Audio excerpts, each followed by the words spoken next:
Merci d'être présent.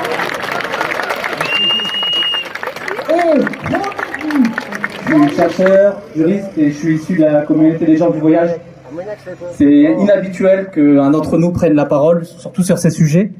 Mais il faut savoir que chez nous, dans nos communautés, l'espérance de vie, elle est de 65 ans. Et c'est pas pour rien qu'elle est de 65 ans, de 15 ans inférieure à la moyenne nationale, mais bien parce que tous les lieux d'accueil qu'on nous propose et les lieux d'habitat sont systématiquement situés à proximité de décharges, de stations d'épuration, d'autoroutes, d'usines chimiques, d'usines Céveso. Et ici, à Tourmel, pour une fois, nous avions une aire pas polluée. Alors, elle n'était pas parfaite, elle est petite, mal conçue, mais elle n'est pas polluée. Et pour une fois, on nous rajoute une usine directement à côté de chez nous.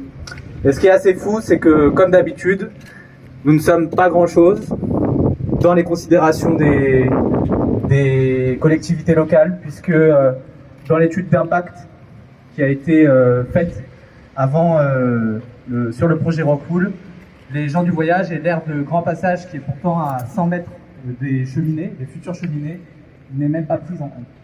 Et ça, c'est vraiment une récurrence.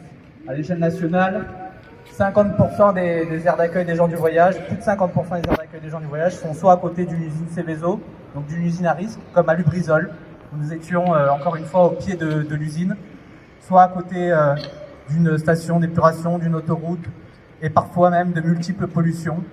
On souffre énormément dans nos communautés de cancer, de maladies liées au saturnisme, au plomb, et on sait très bien ce que c'est que le phénol, le formaldéhyde, l'ammoniac, on sait très bien ce que ça fait comme effet sur notre santé.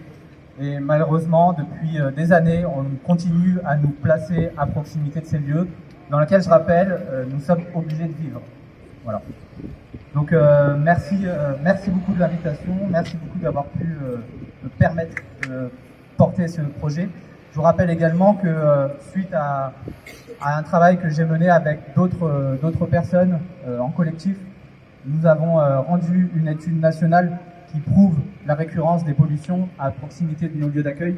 Et cette étude nationale a permis, en janvier, d'obtenir une circulaire qui interdit désormais la construction à proximité de sites pollués d'aires d'accueil. Et donc, si vous vous servez de cette circulaire juridiquement, nous, ça nous arrangerait beaucoup, parce que ça ferait du contentieux, un précédent.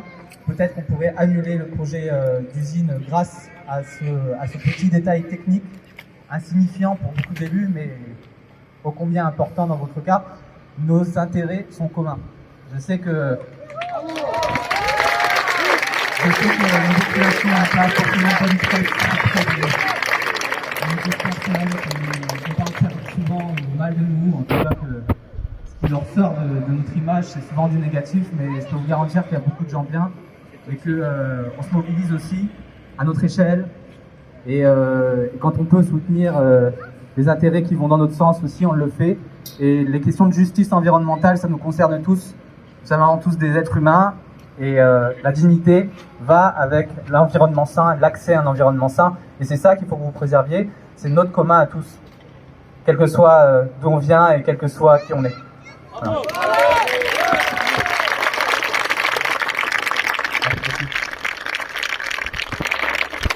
merci à tous, la lutte continue.